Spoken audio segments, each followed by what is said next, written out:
What is construction grammar? Construction grammar is a theory of syntax in which constructions are the central unit of grammatical representation. In linguistics, construction grammar groups a number of models of grammar that all subscribe to the idea that knowledge of a language is based on collection of form and function pairings. The function side covers what is commonly understood as meaning content or intent. It is usually extends over both conventional file semantics and pragmatics. History. George Lakhov's syntax amalgams paper in 1974, Chicago Linguistic Society, 1974. Posed a challenge for the idea of transformational derivation. Linguistic Gestalts, Chicago Linguistic Society, 1977, was Lakhov's early version of CXG, arguing that the meaning of the whole was a compositional function if the meaning of the parts put together locally. Instead, he suggested constructions themselves must have meaning. In 1980, linguists Charles Fillmore, Paul Kay, and George Lakoff developed construction grammar in order to handle cases that intrinsically went beyond the capacity of generative grammar. The grammatical construction in construction grammar. Construction grammar is a pairing of form and content. Construction ID treated like a sign in which all structural accepts and integrates parts and not distributes over different models, as is the componential model. Syntax selection continuum. Unlike the componential model, CXG denies any strict distinction between the two and proposes a syntax selection continuum. The argument goes that words and complex constructions are both pairs of form and meaning and differ only in internal symbolic complexity. Grammar as an inventory of construction. 4 different models. First, full entry model. In the full entry model is stored redundantly at all relevant levels in the taxonomy, which means that it operates, if at all, with minimal generalization. Second, usage-based model. The usage-based model on inductive learning, meaning that linguistic knowledge is a acquirement in a bottom-up manner through use. It allows for redundancy and generalization over a recurring experience of use. Third, default inheritance model. According to this model, is central from meaning pairing from which all instances inherit their features. If this operates with fairly high level of generalization, but does also allow for some redundancy in the is recognized extension of different types. And fourth, complete inheritance model. In this model, information is stored only once at the most superordinate level of the network.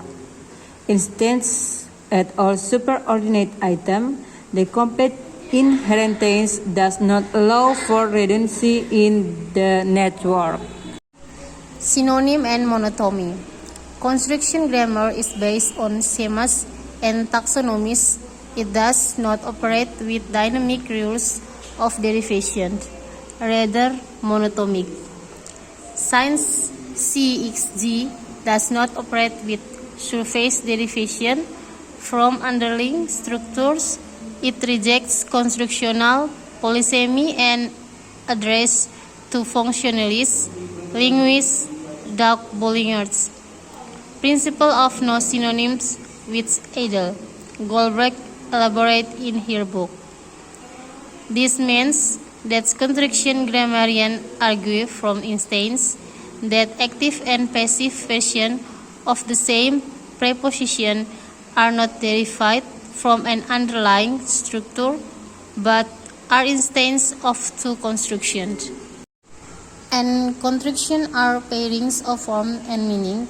Active and passive versions of the same preposition are not synonymous, but display difference in content, in this case, the pragmatic content.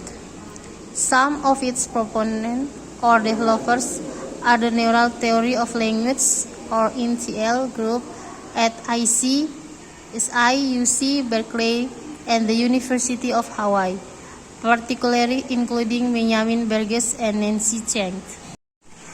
Berkeley Construction Grammar, formerly also called construction grammar in uppercase, focus on the formal aspects of construction and makes use of a unification based on framework for description of syntax, not unlike head-driven phrase structure grammar. Goldbergian Gakovian construction grammar. In terms of form and function, this type of construction grammar puts psychological plausibility as its highest desideration. It emphasizes experimental research and parallels with general cognitive psychology. It also draws on certain principles of cognitive linguistics. Cognitive grammar. Focus on semantic categories and relations. Cognitive grammar is a conventional pairing of a semantic structure with phonological label. Radical grammar. Focus on sentences, categories, and typological universa. Embodied constructional grammar. 1. Adopt the basic constructional definition of a grammatical construction, but emphasize the relation of instructional semantic context to embodiment and sensory-motor experience. 2. Make use of unification basic model and representation. Fluid construction grammar. It acknowledges the premise that language users constantly change and update their grammar. It was designed by Les Stelford doing experiments on the origin and development of language. Fluid constructional grammar is a full operational and computationally experiment formally for construction grammar and propose an uniform hence for pairing and production. The grammar integration many nations from contemporary computation linguistics such as feature structure and unification basic language process. Strength of construction grammar. Its central claim is the larger number of grammatical units, collect instructions which are basic for the speaker. Weakness of constructional grammar. Nothing unique students like a communication about the demanding rules of grammar. Nothing appears more consistently near the top of the list of what explorers are looking for than the ability to communicate clearly in writing. Thank you.